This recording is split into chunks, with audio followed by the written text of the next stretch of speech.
সূরাতুল মুলক যারা নিয়মিত তেলাওয়াত করবে আল্লাহর মেহেরবানিতে তাদের কবরে কোনো আযাব হবে না। করতে রাজি আছেন? কথা কয় না। করতে রাজি আছেন সবাই? বিষ্ণুই বললেন এখানেই শেষ নয়, আরো আছে। শাফাআত লি সাহিবিহা, এই সূরাটা কিয়ামতের দিন এই সূরা যে তেলাওয়াত করবে তার পক্ষে সুপারিশ করবে।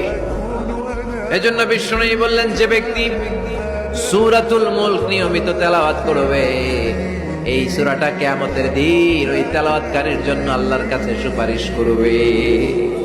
এখানেই শেষ নয়।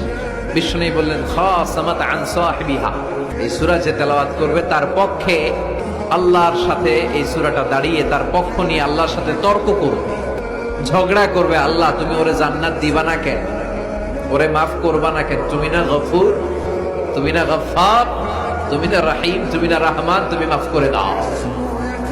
ও মিয়া, সুপারিশ করতেছে কে? সূরাতুল মুলক। সুবহানাল্লাহ কইবেন না? কতক্ষণ এই তর্ক আল্লাহর সাথে সে চালাবে? হাত্তা আদখালাহুল্লাহুল জান্নাহ, যতক্ষণ না আল্লাহ তার জান্নাতে না ঢুকায়। এখানেই শেষ নয়। বিষ্ণু বললেন মান কারাআ বিহা ফি লাইলাতিন ফাকাদ আকসারা ওয়া আতাবা, রাত্রি বেলায় যে সূরাটা তেলাওয়াত করবে পুরো রাতটাকে বরকতময় করে দিবে কে?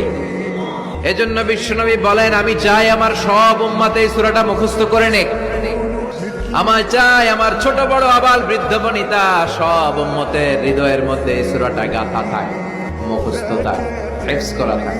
আমরা বিশ্বনবীর উম্মত না? কথা কর। নবীর এই আশাটা আমাদের পালন করার দরকার আছে না নাই? আমরা কি পারি না এই সূরাটা মুখস্থ করে রাখতে? মাত্র 30 আয়াত, প্রতি মাসে কয়দিন? প্রতিদিন এক আয়াত করে মুখস্থ করলে লাগে কয়দিন?